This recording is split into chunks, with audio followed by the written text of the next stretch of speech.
आज ये प्रेस वार्ता वैसे तो पूरे उत्तर प्रदेश में कल सभी अनुसूचित जाति के पदाधिकारियों ने की, लेकिन आज हमारा कार्यक्रम रामपुर लगा है। आज मोदी सरकार की योजनाओं को लेकर ये प्रेस वार्ता आपके रामपुर शहर में की जा रही है। केंद्रीय मंत्रिमंडल ने अगले 5 वर्षों में 5 करोड़ से अधिक अनुसूचित जाति के छात्र छात्राओं के लिए मैट्रिक छात्रवृत्ति योजना PMS केंद्रीय स्कीम बहुत बड़े पैमाने पर, बहुत बड़े रूपांतर में परिवर्तित की है, ताकि अनुसूचित जाति के छात्र छात्राएं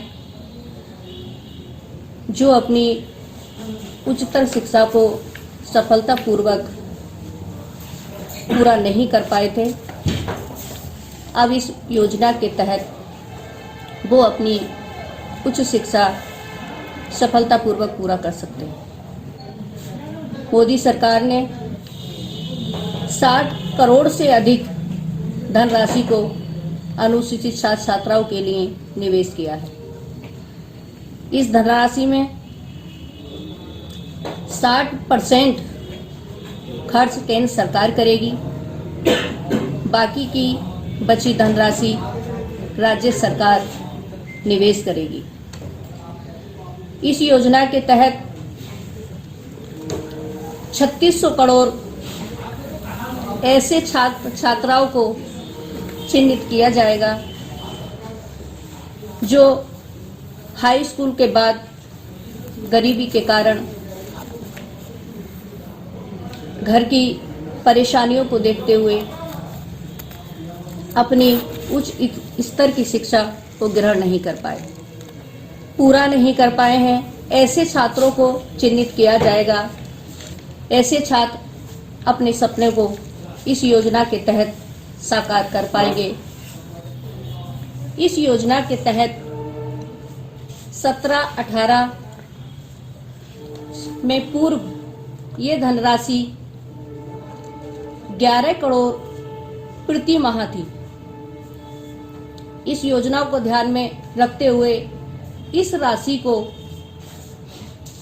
5 गुना बढ़ाकर 6000 करोड़ कर दिया गया है। इसके तहत इस योजना में राज्य सरकार की विशेष भागीदारी है।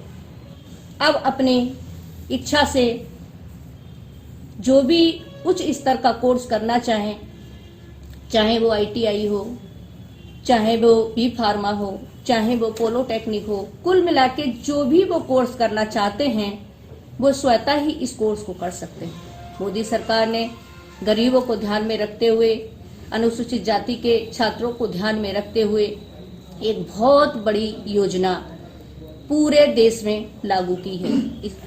देखिए, जो भूमाफिया हैं और जिन्होंने अभी जमीनों पे कब्जे कर रखे थे, जिन्होंने गरीबों का खून चूस रखा था, जो गरीबों की भूमि से और गरीबों के खून पसीने से कमाई हुई संपत्ति को अपना बता रहे थे, हमारी भारतीय जनता पार्टी की सरकार ऐसे अवैध कब्जों को हटाने का काम कर रही है और ये बहुत अच्छा कार्य है। इसके लिए मैं मोदी जी माननीय और माननीय योगी जी को भी बधाई देती हूँ।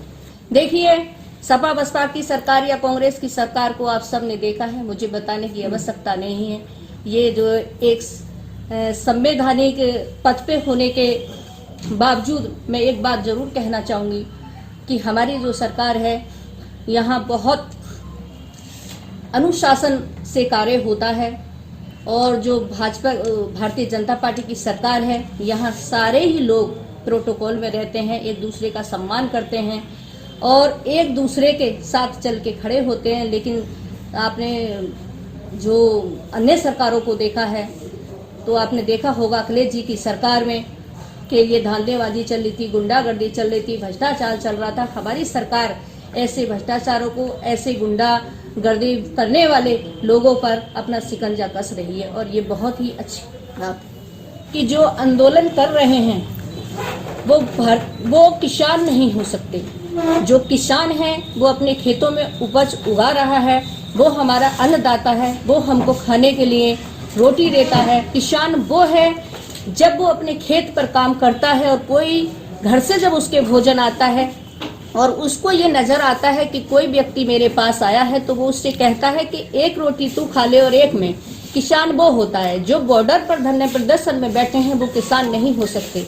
एक बार आप वहां का जाकर देखिए, वो अन्य दलों के लोग हमारी सरकार को बदनाम करने का काम कर रहे हैं। वो किसान नहीं है। किसान अपने खेतों में काम कर रहा है और किसान भारतीय जनता पार्टी के साथ है और किसान अपने देश को सशक्त और मजबूत करने का काम कर रहा है। कुछ लोग सरकार को बदनाम करने का काम कर रहे हैं और अन्य लोग, आप वहां जाकर देखिए, अन्य लोग किसान बनकर वहां बैठे हैं। जो वास्तव में किसान है वो अपने खेतों में काम कर रहा है। जो प्रदर्शन कर रहे हैं वो सपा बसपा के लोग हो सकते हैं, कांग्रेस के लोग हो सकते हैं, अन्य दलों के लोग हो सकते हैं। वो भाजपा के लोग नहीं हो सकते। वो भाजपा को बदनाम करने का काम कर रहे हैं। सरकार जो किसानों के साथ खड़ी थी कल भी और आज भी, और किसानों के साथ हमेशा है। बिल्कुल होगा, 1000% होगा। समय आने पे सब हो जाएगा। हमारी सरकार पूरा प्रयास कर रही है। लोग लगातार खुदकुशी भी कर रहे हैं, क्या कारण है? किसान नहीं है ना, वो तो हमारी सरकार को बदनाम करने का काम कर रहे हैं। वो अन्य लोग हो सकते हैं, किसान नहीं हो सकते। वो भी किसान नहीं है। स्वाभाविक मौत, वो सब स्वाभाविक मौत है। जब ठंड में कोई व्यक्ति बाहर बैठा है और किसी के कहने पर बैठा है तो कुछ भी हो सकता है। किसान नहीं हो सकता। नहीं, स्वाभाविक मौत। ये स्वाभाविक मौत हो सकती है, ऐसा नहीं है। क्योंकि भारतीय जनता पार्टी तो हमेशा किसान के साथ खड़ी है और किसानों के हित की बात करती है। किसानों के बीच में बैठा कुछ किसानों के बीच में जो अन्य लोग बैठे हुए हैं वो इस विषय को जो है आगे बढ़ाना चाहते हैं। वो जो कंप्रोमाइज नहीं करना चाहते, हमारी सरकार को बदनाम कर रहे हैं। तो बदायूं में एक जघन्य अपराध घटना हुई है। देखिए, भारतीय जनता आपकी सरकार में हुआ है। भारतीय जनता पार्टी की सरकार कानून व्यवस्था के प्रति बहुत सख्त है। अगर जिन लोगों ने भी अपराध किया है इसको संज्ञान में लेते हुए भारतीय जनता पार्टी की सरकार ऐसे लोगों को दंडित करेगी और उनके खिलाफ जो भी कानून कार्रवाई होगी उस पर विशेष संज्ञान लेते हुए ऐसे लोगों के खिलाफ जो भी आगे का आदेश होगा, जो भी वहां जांच की जाएगी, अगर उसमें कोई अधिकारी भ्रष्ट हैं या किसी अधिकारियों की कमी से ये सब हुआ है तो उनको सस्पेंड करने का काम करेगी। अच्छा मैम, देखिए, आज भी कुछ अधिकारियों की मानसिकता सपा और बसपा जैसी है, लेकिन ऐसे अधिकारियों को हमारी सरकार दंडित करने का काम कर रही है और हमारी सरकार ऐसे अधिकारियों के खिलाफ सख्त से सख्त कार्रवाई करने का प्रयास कर रही है। देखिए, आज भाजपा की सरकार में माता बहनें खुलेआम निडर होकर घूम रही हैं। कानून व्यवस्था में पहले से ज्यादा सुधार हुआ है। आज हमारी बहन बेटियां निडर होकर घूम रही हैं। आप देखिए, सपा बसपा की सरकार में आपने देखा होगा जब हमारी बहन बेटी घर से बाहर निकलती थी तो जब तक वो घर वापस नहीं आती थी तब तक उसके परिवार के लोगों को उसकी चिंता होती थी कि पता नहीं हमारी बेटी के साथ क्या हुआ होगा। लेकिन आज कानून व्यवस्था में पहले से बहुत सुधार हुआ है। कानून व्यवस्था आज बहुत सख्त है और हमारी बहन बेटियां निडर होकर कहीं भी जा सकती हैं। मैं इस बयान की निंदा करती हूं अगर उन्होंने ऐसा कहा है। ऐसा नहीं है। कानून व्यवस्था में पहले से सुधार है। हमारी बहन बेटियां आज निडर होकर घूम सकती हैं।